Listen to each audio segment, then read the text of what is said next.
Welcome back to another episode of Spiritual Teachers Podcast. With me today is one of my dear friends. Her name is Nicky. Nicky is an artist, an intuitive guide, an observer of life, an embodied feminine creator, and so much more that labels can't even explain. It's such an honor to have you on, Nicky. Welcome on. Thank you. Thanks for starting this podcast where we can kind of just share the journey together. And we're all spiritual teachers, so it's like, Exactly. this is great. Exactly. That's how I look at it. I mean, everybody has something that they can teach others, and it's just so beautiful to be able to bring this out to the world. So that's the intention with this. So it's so awesome to have you on. So we normally like to start out with sharing and hearing about your awakening journey. So would you like to share Ooh. that with us? Where to start? It's like the awakening journey. It began in the womb. Right. But I think, let's see, my real like spiritual awakening happened in 2009. Hmm. I was living in Memphis, Tennessee, doing like real estate flips and like going into like older neighborhoods, getting houses, helping. I was with my high school sweetheart at the time. Hmm. So, I went through like a deep depression right when I got there because I had left, California, I left my job. I was like, no friends, just That's like, tough. yeah, it was kind of like a rock bottom, but I played well, I Hmm. put the face on. And then a couple months into it, I got a phone call in like the middle of the night that my first love, my first boyfriend passed away like suddenly. Hmm. And that like, oh my God, I was like, Devin? Devin died? It was just like so freaking shocking. And this was the guy you And were with in Tennessee? no, Oh, okay. my previous boyfriend. I Hmm. started young. Hmm. I started dating super young. Hmm. So my first love, Devin Davis, he came to me in a dream. And this is like before I was like aware of like spiritual stuff. I was very much in the church in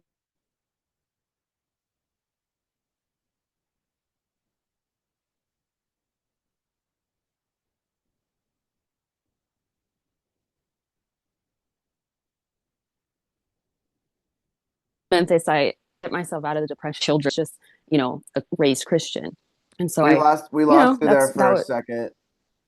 oh, you did? Yeah, Okay. can you repeat that again? Yeah, where was I before you You lost me? yeah, we just started hearing you sharing about Devin. Okay. So I was, um, so yeah, Devin died. He visited me in a dream. Did you hear that Yeah. Hmm. part? Okay. And I was, very Christian programmed. And so I wasn't really aware of like the astral realm and like dream visitations or that kind of thing. I was still very fresh. I was maybe 20 years old. And after his funeral, like he came super, super clear to me in my dream space. And I remember this like it was like on this curvy, like space like plane. It's all Whoa. and we met eye to eye, and I remember he had like these really piercing blue eyes. Wow. And I was like, Devin, you're dead. And he was like, he didn't say anything. He just smiled. And I was like, just like this energy was rushing through me. And I had looked at him and I said, is there a God?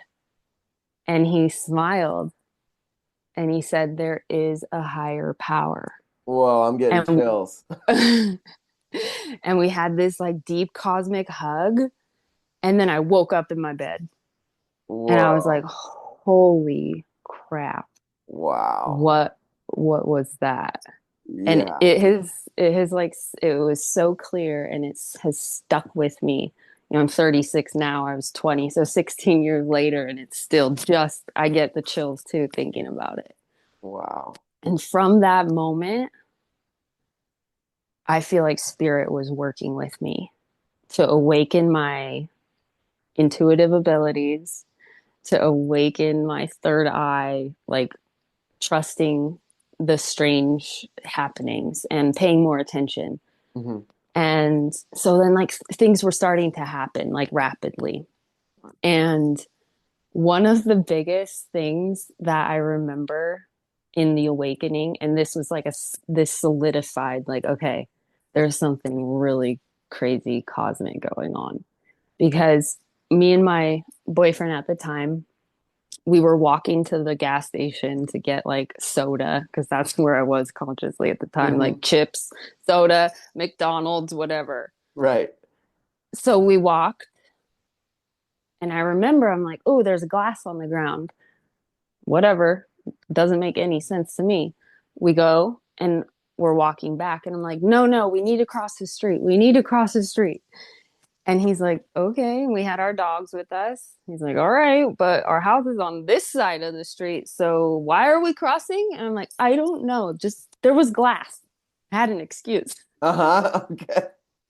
So we're walking, and all of a sudden, a car just flies down the street, goes over the curb right where we would have been, goes up the curb and into a house. Wow. Oh man. And I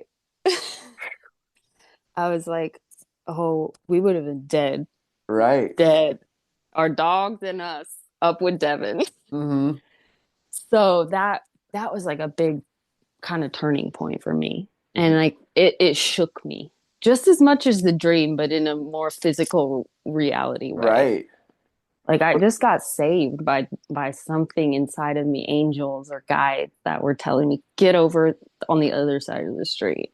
Was that your So that first was kind of experience with that intuitive side of yourself? consciously, Hmm. or maybe things like that happened, but I wasn't aware of them, and I Hmm. didn't, you know, process them the same way. Yeah. So then, things happened really quickly. Yeah. Yeah, I found out, I had this weird intuition. Again, the intuition was just so strong that the partner we had, who was our high school economics teacher, he was like investing and we were doing the work. Hmm. I had a feeling, I was like, I don't have a good feeling about this. I don't think he's doing, what he's saying he's going to do. Hmm.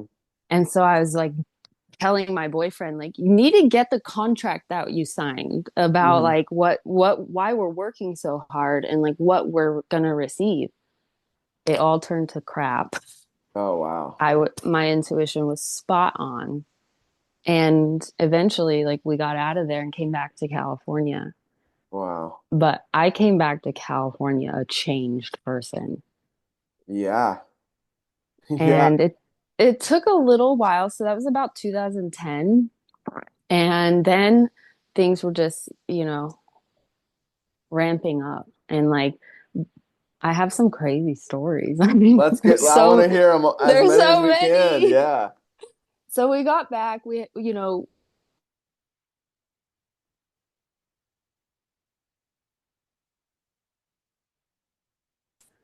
They were going through a bunch of health challenges. Oh, we lost you there for a second. We got back. Okay. It must be I don't know, I think maybe it's it's my my internet. internet. I think it's Is my it? internet for some Okay. reason. Could Yeah. be mine too. Or Okay. it's the energy waves. It's We are just in Mercury sometimes retrograde happens. right now, so Of course, we have technological difficulties. right, right. Oh.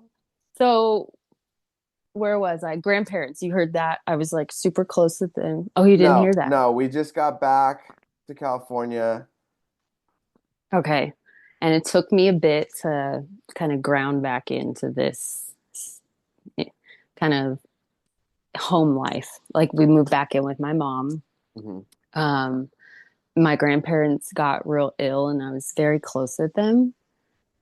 And this is kind of where my pet sitting began because that's Mhm. something I also do on, and it's kind of a spiritual experience, pet sitting, because you get to really like connect with the animal kingdom. For sure. Yeah. So my grandparents were in the hospital, and I'm like, who the hell is taking care of their cats?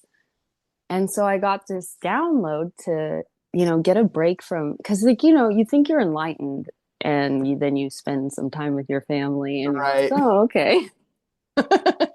Maybe I got some work to do. The best teachers, man, for sure. The best teachers, serious spiritual teachers. Uh-huh.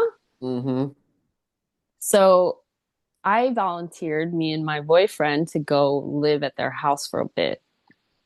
And that was up in Hesperia, which is like up in the high desert. Hmm.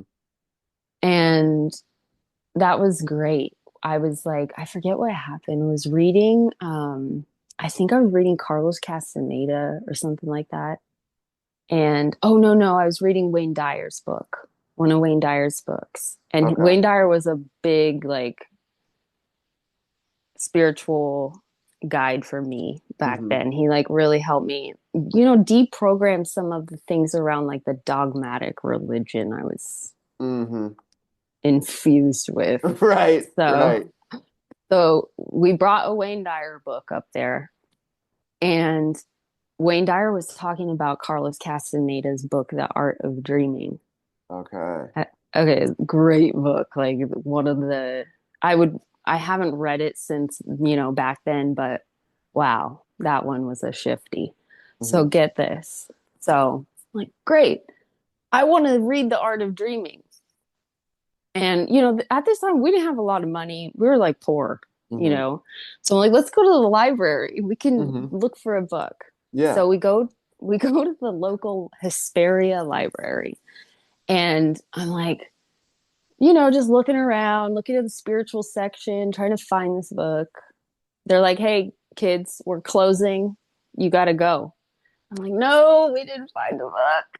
Hmm. So we're like walking out, and there's this, whatever library shelf going Hmm. up. And I'm just like not really paying attention. And then my head, like spirit would do this, like turn my head. Guess what book is just laying flat on the shelf? The one you're looking The for, right? The Art of Dreaming. Right. I was like, I grab it. I'm like, what kind? It's almost hard to believe. I'm like, does my boyfriend even remember what happened? Well, he's an ex now, but does he remember how crazy synchronistic this journey was? Hmm. So, the Art of Dreaming was another level because Carlos Castaneda, he goes pretty deep into like the other realms and doing some, I forget what, mescaline or something to like Okay. awaken, so and it was just a wild journey uh to read that book. And one thing led to another. By 2011, I got an old job back. I was working for some corporate, it was a hair salon, but they had turned corporate since I had worked there like when I was 18, and they were like a really cool hip hair salon. Hmm.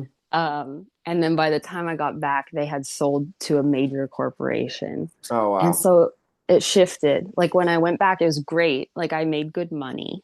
Hmm. I was really great at like running the front desk, making sure all the things were right. Hmm. But I was like, oh, It's a it's a different different energy when that energy. happens, for sure. Yeah. Yeah. Like the soul of the company like Hmm. changed, Yeah. you know. So then I got another job. So I was working two corporate jobs, and I was leasing apartments out in the beach, Hmm. like Huntington area, and living in Newport Beach because we ended up moving. Hmm. But, you know, and that's when I was really focusing on reprogramming my mind at that Hmm. time. So 2011, I'm like deep in Wayne Dyer, and I'm understanding, wow, I'm fucking programmed.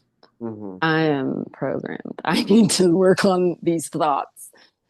So I think I was listening to 101 Ways to Transform Your Life. And it was like these 101 new beliefs. Oh, I was wow. listening to that every single day. Like every day I was like listening to it. So these thoughts were like getting in there. Yeah. But I remember I started to like feel something. I was like, okay, this is great. I'm living my dream. I always wanted to live at the beach. Hmm. This was my vision board coming to life, but it did not feel like aligned. It Hmm. was like there's something not correct here. What is it? And so I'm Hmm. seeking, seeking, seeking. And every day I would take the long route because it was Highway 1. And Hmm. I'm like, even if I can't go to the beach, I want to see the beach. For sure. And it's So, one of the most beautiful drives ever.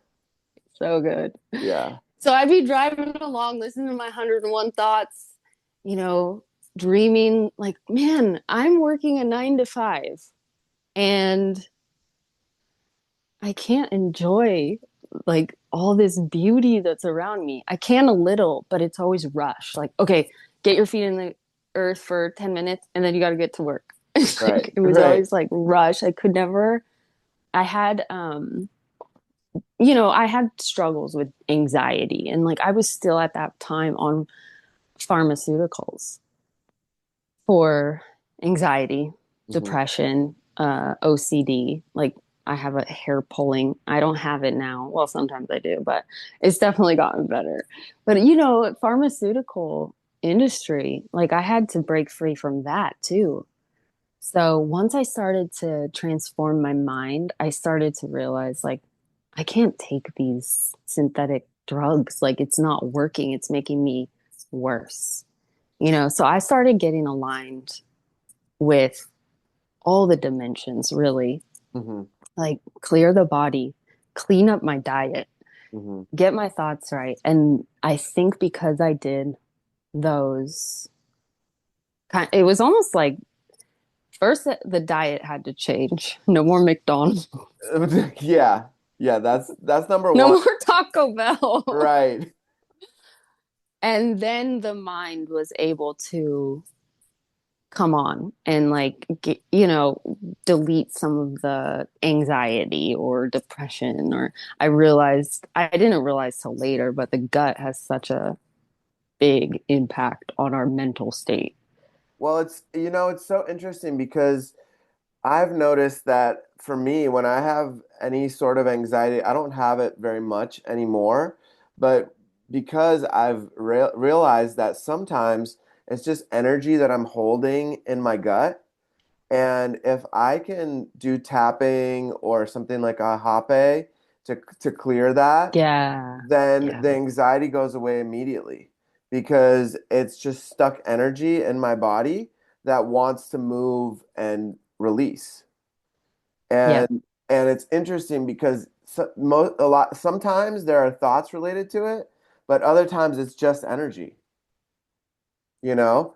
And if the yeah, energy can move, if I can just physically tune into where I'm holding that energy in my body, then when that's released, the anxiety dissipates. yep. Oh, that's huge. That's why Kundalini yoga became a part of the path for There we me. go. Let's talk about that.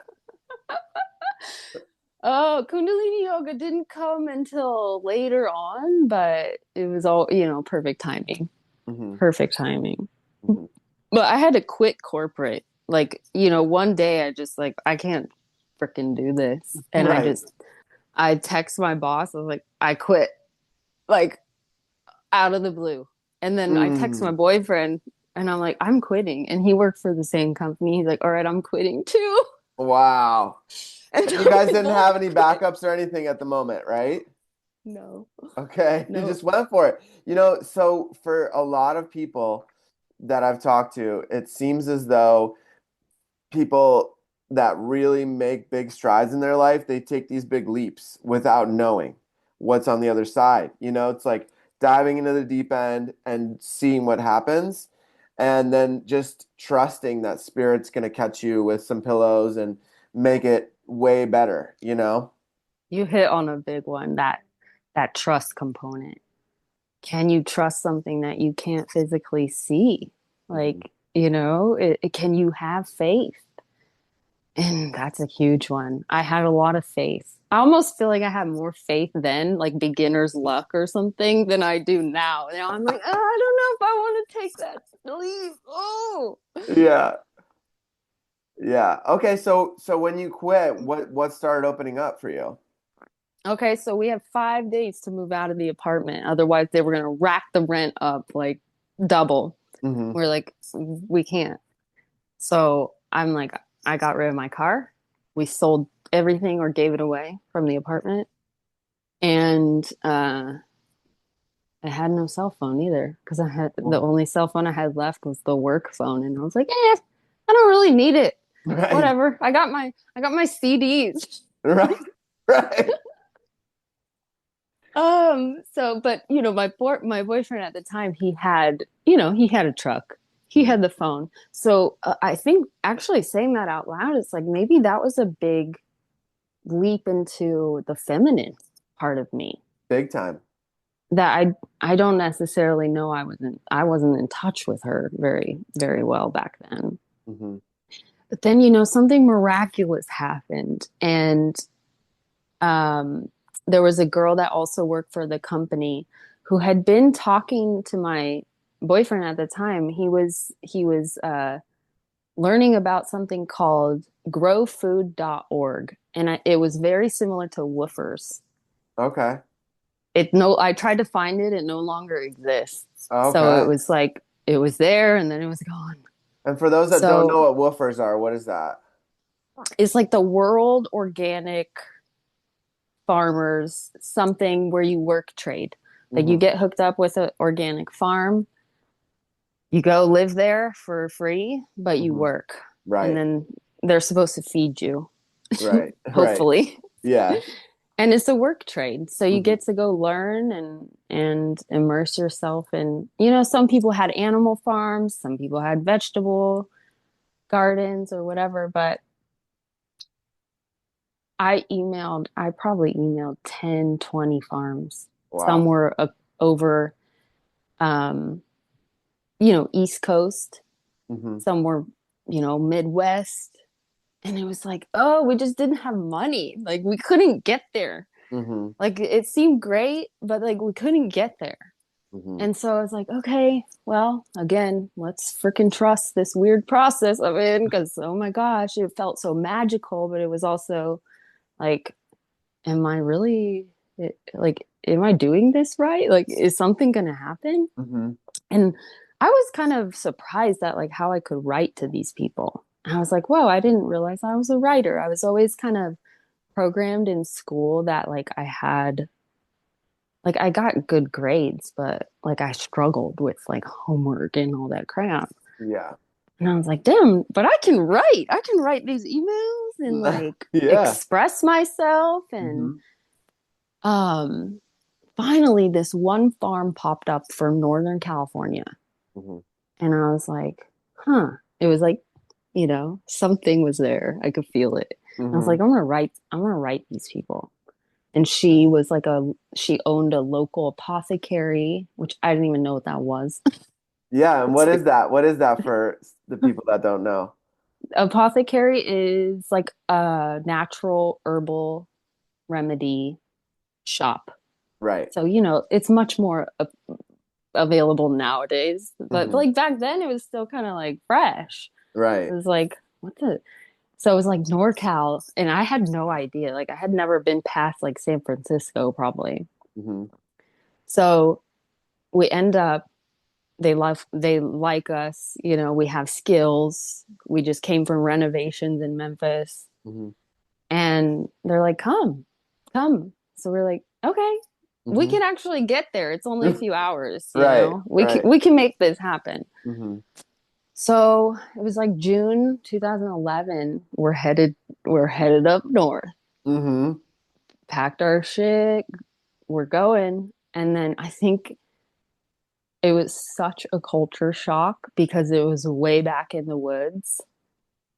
Um, I had never seen the stars like that. Oh I yeah. was like, we got out of the car after like getting super lost because it was so dark. We're like city kids, like going to the woods. And I was just like, oh my, it was like, I was amazed. I think it was like a full moon that night that we arrived, Mm-hmm. and we move into a tent, and it's like an army tent. Mm-hmm. So living off grid all of a sudden, Mm-hmm. outhouse, outdoor like hose shower that heats up in the day, Oh wow. and we're just like poof, like Mm-hmm. you're here, you are. Mm-hmm. And that was a big, big, big initiation for me. No phone, out in the middle of the freaking woods. Mm-hmm. The place had, I mean, it was gorgeous, but I was still like very fresh. Like I was a noob in the like nature world. Like Mm-hmm. I grew up with like gardening, and my pop-up taught me like gardening stuff, but like I had never immersed like that.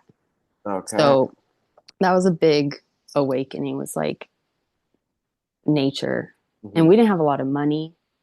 And they ended up not really being able to feed us because the timing wasn't great. Oh boy. Okay. So yeah, it was a lot of learning and trusting. That was the biggest, I think, piece, was like, can you trust me? And I would always hear that. Like God, to me, like God is nature. Mm-hmm. And so can you trust nature to provide? And I swear, so many moments. We got down to sometimes $4. Wow. And then I something would happen, and you know, an abundance would come. Was there like mushrooms growing in that area and things that you could gather? Uh, you know, not in my skill set back then. Okay. Okay.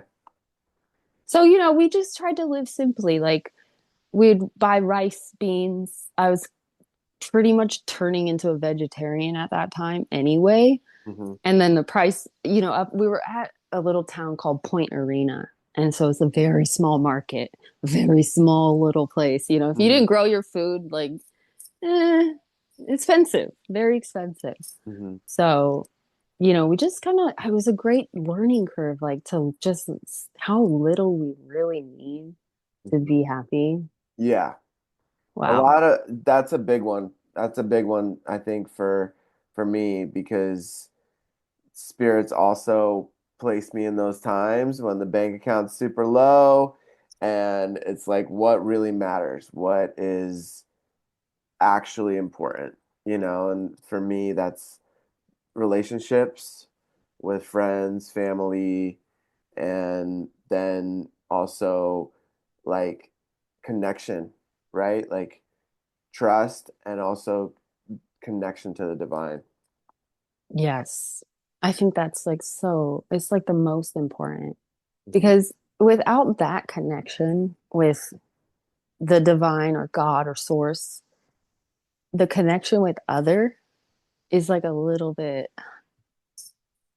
convoluted, or you don't, like, when you have connection with divine, like you can really see, like I can see you as divine.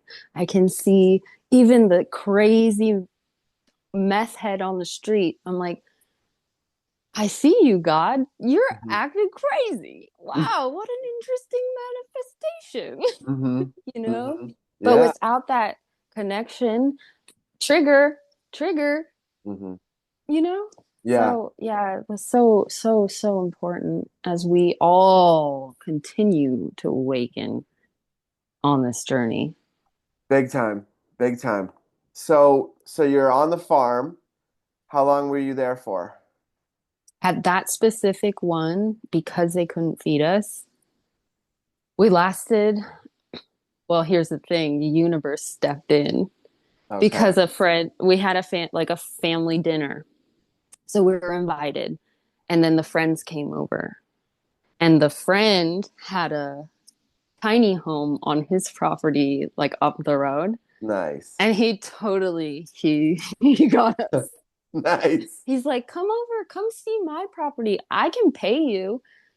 And they're like, no, we're gonna lose these kids. So Yeah. we went up to his property, and like when spirit gives you like a symbol, or like you're like, oh, I keep noticing this thing. And for me, it was hummingbird at Mm, that time. hmm. And we will walk in his house, and there's a big hummingbird, like stained glass thing, Hmm. just like Hmm. glistening. And I was like, okay, note taken. Like there's a Right. little synchronicity. Hmm. And it was just like forest, like all down, and then ocean. And I was like, Whoa. bro. This is Oh it. This my is it. God, this is it. We're I in. got chills. Yeah. Yeah. And you can pay us, and we have a house. Okay. Right. And it was like a cob, like the inside of the house was like a cob, like wall. And we Hmm. had just been reading about the hand sculpted house, Mm-hmm. which is like all about building with cob and Hmm. earthen homes and earthen ovens and all that stuff. So the fact that that was So it cob was walled house. so it was kind of like an earth ship in a way. No, it was just a tiny home, but they had Okay. plastered Okay. instead of like drywall, or, what is it called? Fiberglass insulation. Hmm. It was earthen home. It That's was like, beautiful. Yeah, and for those that yeah. don't know, cob is like a mix of earth, dirt, mud, and usually hay, Sometimes right? straw. Yeah, Straw and yeah. hay. Yeah. And then that is just stuck all over the walls and it creates this insulation, right? It keeps it warm in the winter and cool in the summer, right? Yep. And no chemicals. Like Hmm. it's like the air is clean when you're Hmm. inside. It's Hmm. nice. Yeah. Cool. So that was an upgrade, major Right. upgrade. We were Right. like, okay, we're moving up already. Uh-huh. So it was great to live in a tent for a while. But, it rains up there more than I expected. And Hmm.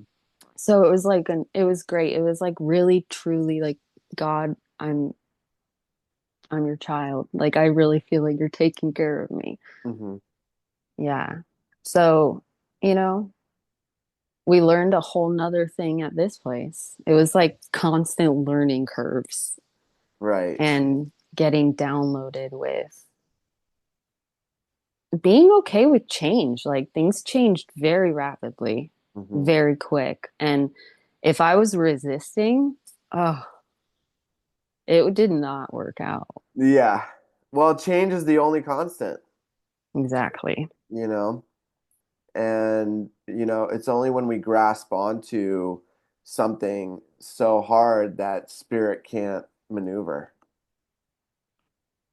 And Yep. even then, it seems like spirit can still come in and be like, nope, you're doing it anyway, you know? Mm-hmm. Yep. So, okay, so you're in the Cobb house, you're learning all these new skills, right? How to grow different crops. What other things were you guys learning? Let's see. Well, also learning about people and Hmm. humans. And the guy that was owned the property, Hmm.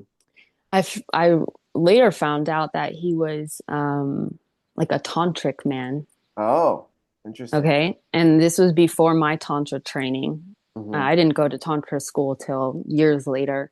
So he must have planted a seed because Okay. I didn't have much clue about the sexual enlightenment or the path of sexuality at that time. Hmm. I knew I wanted more than what my boyfriend was like giving me at the time, intimately Hmm. and that sort of thing. But the guy also, he grew peyote, Okay. and so I found out they did ceremonies, and like I didn't know what that kind of stuff was. Oh, Like I didn't wow. know ayahuasca ceremonies and stuff. Uh-huh. Uh-huh. And so I was like, oh, like no wonder this is a trippy house and a trippy guy. It's like Mm. he's like on another level, Hmm. connected with nature and like painting his house like purple and green and orange. All Oh, kinds that's of so cool. cool. This guy sounds really cool. Yeah, and so he was teaching me as well because Hmm. I was a seeker. Like I was so hungry for like knowledge, Yeah. and I had like in this whole process changed my Facebook name to wake up to the truth.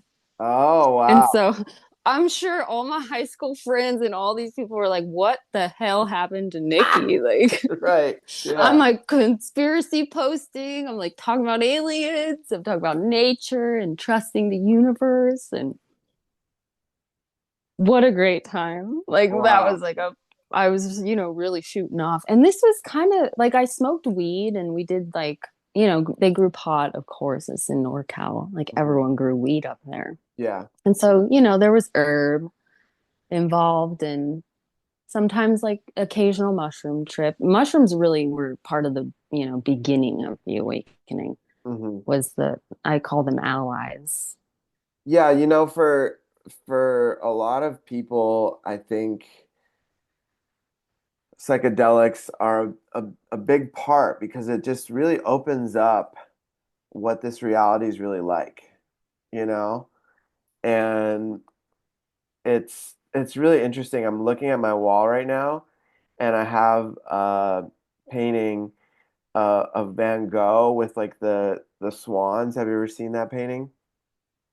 Maybe And it's like turning 3D on me. I've never seen it do that. So yeah, that's one thing that I think is going on right now for us on the path is that we don't necessarily need to take in the stuff. We are like already tapping into that altered state well, naturally. absolutely. And I think that there's a different superpower that was activated in me with different types of plant medicines that I worked with.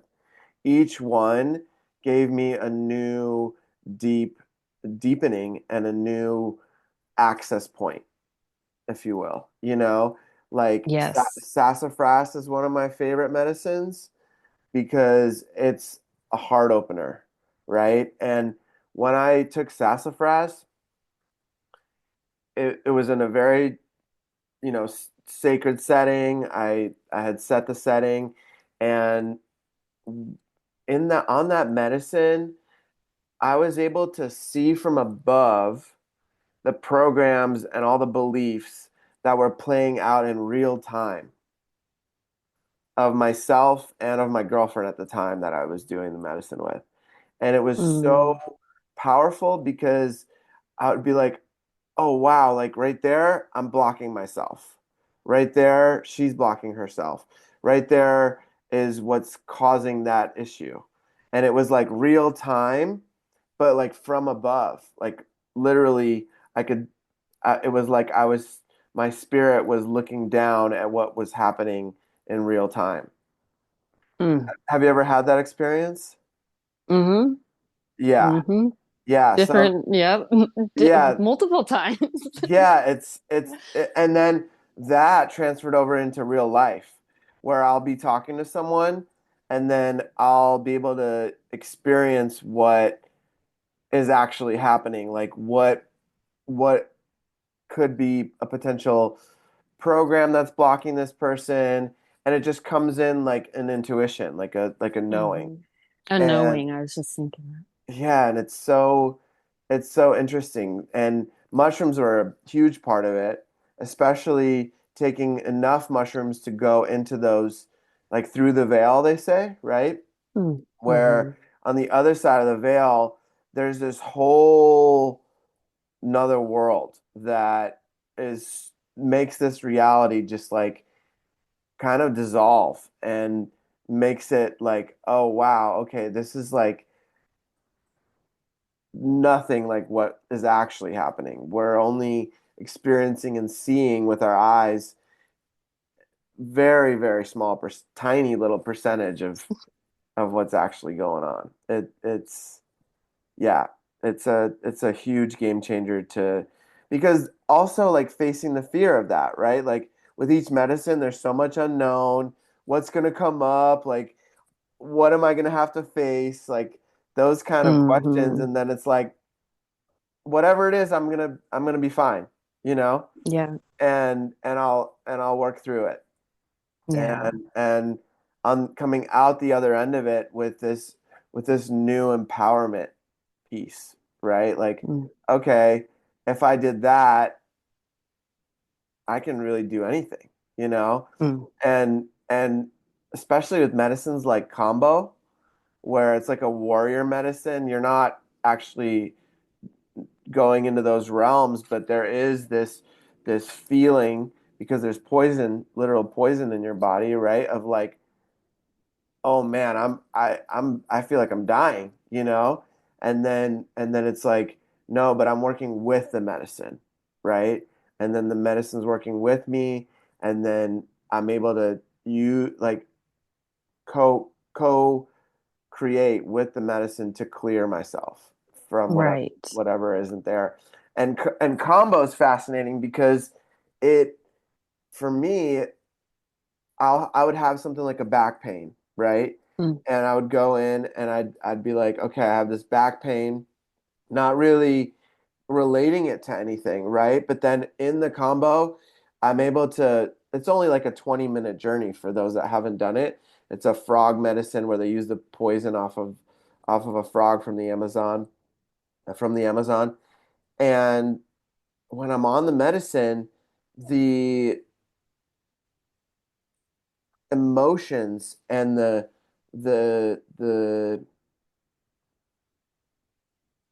sensations of something from my past is able to be processed. Like that low back pain for me was correlated to energy I was still holding on to from a previous breakup. And Mm. I purged and I released all that energy and my back pain completely went away afterwards. I So better get on the combo. it's so it's so fascinating because I would have never before going into the journey made that connection. But for whatever reason, that part of my body was still holding that energy and I was able to release it, let go, cry, purge, and then back pain was gone and there was a huge relief from that, you know? And then back pain didn't come back. No. Nice. No, I I mean have heard so many stories. Like, it comes back for me at times when I'm financially worried. And okay. it doesn't matter how much money I'm actually making. It's about the thought in my mind of like a lack of Hmm. money. And there's a correlation there that I've found when I have that thought of like, oh no, how am I going to pay my bills? Then the back pain's there. And then as soon as like I know a check's coming in or whatever, and like I have a more stable income, then it's gone. But I am working, So curious. yeah, but I am working with Hape on a regular basis, which is like a tobacco snuff that helps us ground and clear the body. And Hmm. with that, I'm clearing it daily. So it's not like if I wasn't doing that, it may have lasted longer, you know? Right. Wow. Yeah. Yeah, so you started working with mushrooms, right? At And 12. at 12. That was my first trip. Whoa. A What big was one. that like? Oh man. I didn't know what I was taking. We just like, we'd steal my mom's car at night. Sorry, mom, if you can hear this. She knows. You'd fall asleep and I'd snatch your keys and I'd go on a joyride. How did you even know how to drive at 12? Oh my God, I was the best driver. I think just the only, maybe, okay, from driving the John Deere tractor. Okay. Okay, that's it. When I was real little, I would just putz around the, yard. Blah, blah, Uh-huh. blah. That's all I wanted to do. And I've always had that in me as a little girl. Like all I wanted was a Barbie Jeep or a go-kart. I Hmm. loved to drive. Hmm. And so when I found my um rebellion indigo child side, Hmm. yeah, I took the Explorer out nightly almost when I was like, 12, 13. Whoa. And And one of the kids in the neighborhood just had mushrooms? yep, Wow. Riverside, California, we had like some, we were adulting hard. We were Wow. young. And so we took his mushrooms because he was being he was just being an ass. This little kid, he would always rampage, and my friend's like, "I'm taking your mushrooms." Hmm. He, so we split them, and it was like a bag like that big of So at grounded up least 5 grams mushroom. probably each, right? Yeah. So I was driving. So by the time we left, I was like, "Whoa!" And I think there was like a portal created of safety because there was no cars on the street, no cops found us. And when we were driving, I was probably going 10 miles an hour down like the main road. And Yeah. like Yeah. everything is like moving and cats are walking across the freaking windshield. I'm just like in a video game. That's what it felt Psychedelic like. cats, right? Yeah. Yeah. Yeah. But normal looking sort of cats Uh-huh. walking across while I'm driving, and it felt like we were going 80. But I'd look at the speedometer, I'm like, we're going 20. Okay, Wow. let's get home. Uh-huh. But I remember feeling like, whoa, so connected to like the tree that was outside our apartment. Hmm. And just like, I was like in a video game. Like I felt like Clouds and Mario Brothers, and my friend was having like a bad trip. Hmm. But it didn't affect me. I don't know why or how, because I was a very, very, very fearful, afraid of anything spiritual as a kid. Because I Hmm. think I was already very sensitive growing up For sure. with seeing stuff, feeling stuff, hearing stuff. Hmm. And, so I look back and I'm like, how did I have such an amazing trip? Like, I must come from the fairy world because mushrooms are my friend. And it's not like I haven't had like a crazy trip since then. Hmm. I definitely have, where it's Hmm. just 8 hours of insane misery Mm. to do exactly what combo does, clear and Shadow work. release. Hmm. Yes, some shadow work. So, but yeah, some mushrooms have been with me for quite a while. You know, But it's so interesting you say that because I feel so comfortable in those realms, even more so, I might say, than in this reality. You know, it just feels like ah, it feels so comfortable. It just feels like, wow, like I can go here and retrieve really important information to bring back into this reality. You know, like I remember when I went on a really deep journey on mushrooms one time, I started speaking dolphin. oh, that's epic. That's been coming up a lot lately for me. It was really The interesting. dolphin. I was making the sounds and I was like, we're so close. And we are. Like, I looked it up after the trip that I think we're like 1 or 2 years out of completely being able to communicate with them because it's shown that they have a language. Oh, And 100%. Do you yeah, know about the CIA study yeah. with dolphins and how Y- they made it illegal for us to communicate with wild dolphins?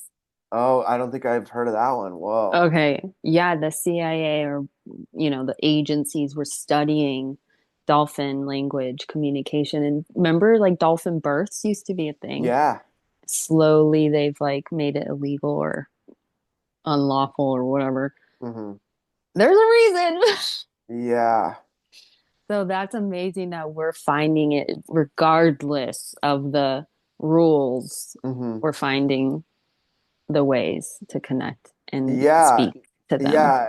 It's so fascinating because you know, I lived in San Diego for 8 years and I always I had a little bit of fear of interacting with them because I was in the ocean almost every day and I would Mm. see them. I would see them like 20 yards out often, but I never had that interaction with them in the wild. And I still really want to experience that now that we're talking about it. Me too. It's like so strong now. I'm like, no more fear. It Yeah, whatever the fear that we probably have, and I'm sure a lot of others have, was not ours. It was right. the program. And we're Yeah. getting rid of that. Yeah, well, you know what it was for me, I think, is my grandma told me a story of her interaction with the dolphin. Okay. and she was swimming, and this giant head like comes up behind her out of the water, and she starts like panicking and swimming away. And I think now that we're talking about it, that is still was still and might still be like a little bit of a seed that she planted in me. And I think they're so majestic, and they only help people, you know? And I think I believe that there was a dimension, or there is a dimension where I was like a mer person, like a mermaid, Hmm. because I've Hmm. had experiences where I'll be in this sound healing with these really far out channelers of light language. And I remember being in Vista, California, and this one woman was I actually need to reach out to her because she spoke like hundreds of light Wow. languages. And she was an amazing teacher. Yeah, get And her on the I podcast. know I got to reach out to her. I got to find her number. And so she started channeling this language and I started just crying. Mm. And and there was a knowing inside me that this was the first time in this body that I was hearing the Mer people their language. And I go up to her afterwards and I'm like, that third channeling that you did, was that Mer people? And she was like, yeah.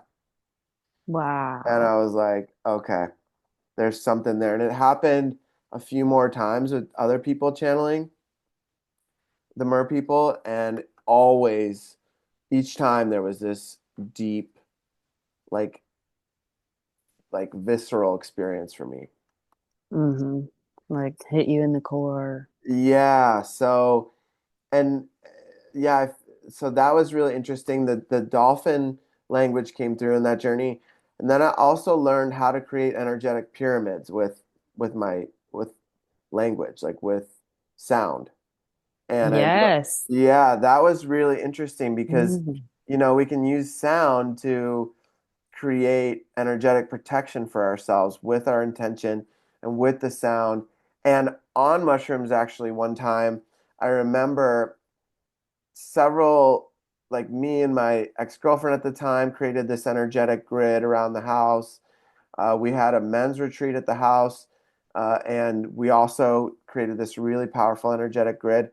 And on the mushrooms, I opened the sliding glass door to go outside, and I just like see the energetic protection with my eyes. And I see and walk through like a little bit, like it's like a thin, like film almost. But it's very like I could only see it because I was on the mushrooms. And I was like, Hmm. okay, the protection's working. And on ayahuasca, when I took a stronger dose, I remember this man gave me an amulet, and he's like, during the medicine, come to me and I'll activate it for you. And I remember watching him with my eyes open, and he's creating this energetic ball of protection around it. And he's using all these symbols, kind of like Reiki, it looked like. And I wasn't sure what it was, but he was activating it. And then there was a moment where he started doing something else, and I was like, no, that's not it. That's not going to help me. So I just kind of started clearing it out, and then I just I watched the energy ball, kind of like the chi balls that Yeah. people create. Like I watched him doing that in real time. So it's really like these kind of things are real and they work. And Hmm. on different medicines, we're able to actually see it with our eyes. Yep.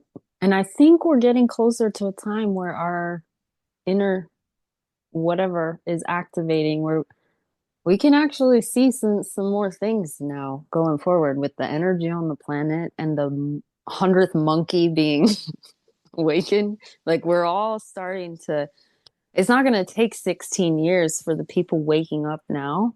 It's not going to take them like as long as No, it took us. It's going to no. be like the blueprint's there. Just enjoy your unique journey, Hmm. whatever medicine you're guided to, or, Hmm. you know, some shadow crappy experiences, they're only there to awaken you. It's like Hmm. And it's and there's amazing. like facing the fear of the uncomfortability, of the unknown, of whatever may come up is where we grow. Hmm. And the shadow work, the bad trips, I don't believe there's a bad trip.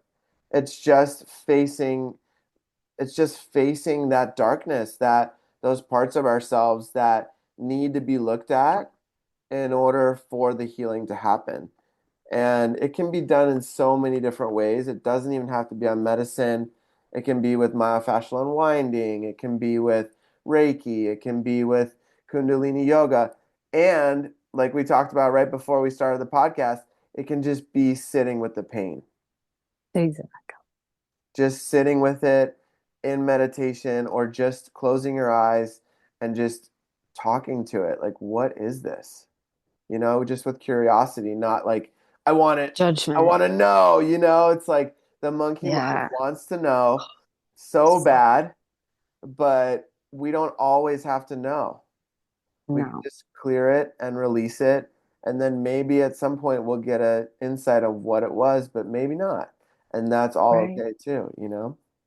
Yeah, one of my teachers always says, don't try to figure it out.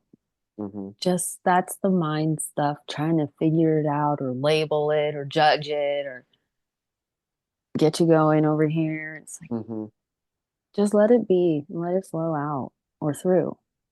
Hmm. Yeah. So on a side note, can you talk a little bit for the viewers that are watching on YouTube? Can you talk a little bit about this beautiful piece of art that's behind you? Yes. This specific one or just the painting in general? Well, let's talk about what it is. It's a mandala, right? It's a mandala, yeah. And And how I what are go ahead. mandalas? Okay, so you probably know more about mandalas. I just create them. But how I see it is like I like the etymology of words a little bit, like Hmm. dissecting the friggin' label. Hmm. And mind, Allah, God. Mm. Bringing, because I have a, like, I still struggle with training my mind to be a Hmm. good dog and listen. It's an Um, ongoing journey. it really is. And Uh-huh. every day is different. Especially in learning the feminine hormone cycle. Oh Hmm. man. So the mandala for me is a spiritual journey. And eventually I want to host workshops. That's like one of my sort of inklings to be of service, is to Hmm. be able to give what I got out of, these paintings. That's And I beautiful. have I have a simple way of doing it that I learned, and anyone can do it. And when I sit down and start a piece, it's like time goes away. I could get Mm. lost. And I'm like, whoa, what time is it? Oh my God, it's in 10 hours. Or, Wow. and it's not that, it's like, it's not about me. I might be processing something. Like, for instance, this one came through during a really hard time. Hmm. And it started gray and dark and, shadowy. Hmm. And I just try when I'm sitting with a mandala, the biggest piece for me, like learning and like becoming an artist, was there are no wrongs, Nikki. You're Absolutely. not doing it wrong.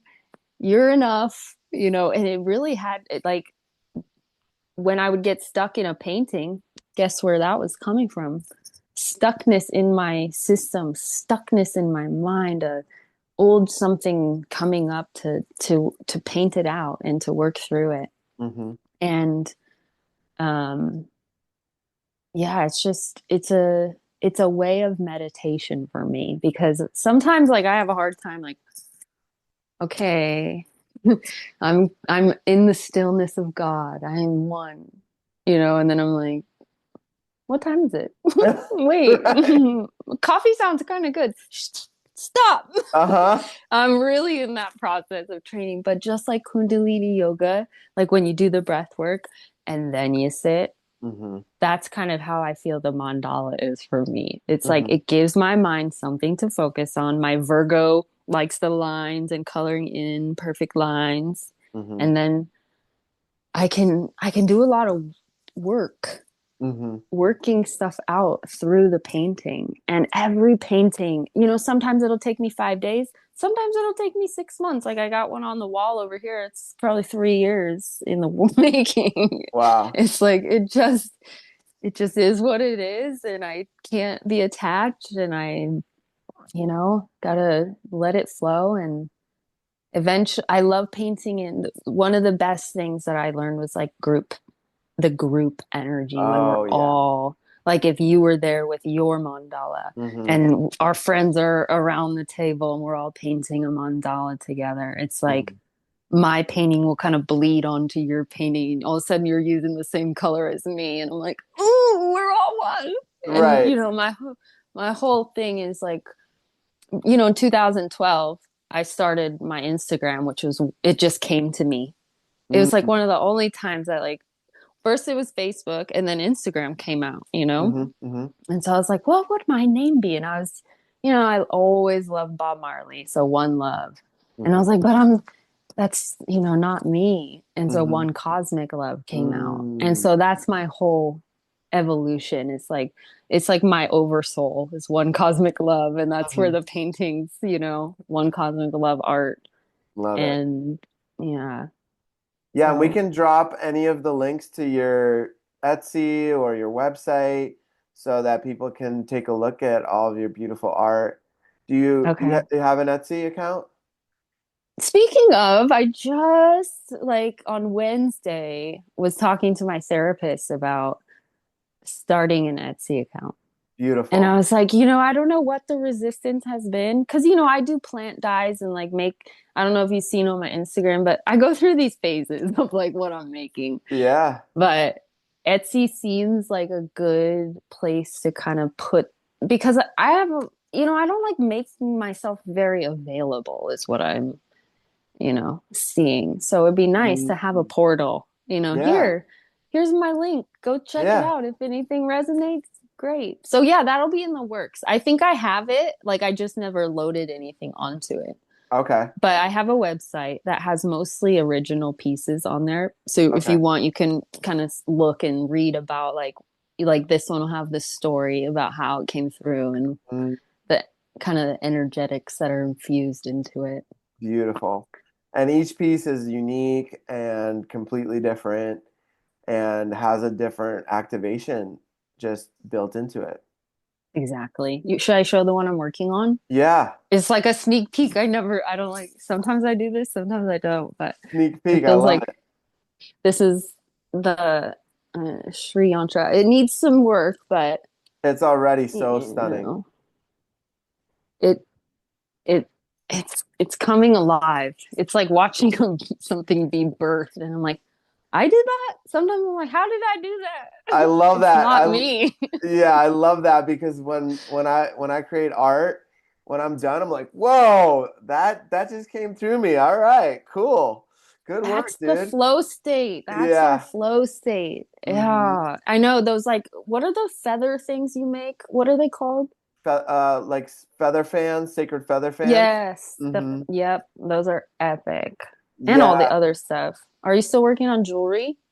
So I am in the process of I work on stones right now. So I Okay. polish and cut stones. And then Ooh. I have I have the equipment for casting, which is like taking silver and different metals and creating like something out of wax and then pouring the metals into it. And then you have like a pendant or earrings or whatnot. But it something feels like it still needs to click in with that. And I think I know I've been calling in a silversmithing teacher out here because I had one in San Diego. Right. And and that's the final piece to this. Okay. So once that comes together, I'm really close because I'm meeting people that are silversmiths, but they're like, no, I'm not taking any apprentices right now. So I'm like, all right, Perfect. I know I'm It's close. timing. Yeah. Yep. And something someone said on your podcast was patience is love.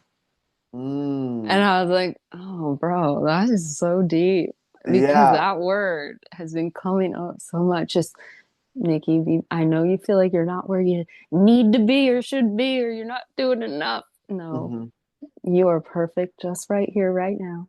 That's it. And just be patient. I promise. Like everything is unfolding just as I'm planning it. Thank you, God. Yeah, it's a day by day thing and it just grows on itself, you know? It's like Yeah. if I set the intention to be of service, align with my highest timeline every day, then everything just starts opening up. And then slowly it builds on itself. More things start opening up. I align with more people that are doing similar things that I want to do or that they're already doing it and I haven't done it yet. And it's just beautiful how it all unfolds and just trusting the process. Yep. So, Nikki, thank you so much for coming on. It's been such an honor. We just kind of started to dive in. So, Just scratching the little yeah, surface. yep, yep. So let's plan for a part two for sure. Okay, yeah. If people are like, I want to know the rest of that awakening story, for Yeah, sure, we'll have another link up. yeah, and I mean, there's just so much more to talk about with ETs Oh, and yeah. all kinds of stuff out there that we'll dive So into next much. time. Yeah, Okay, sounds great. And thank you for asking me to be on the show and just spread the love. yeah. Thank you so much for coming on, and we'll see you next time. Okay, see you. All right, take care.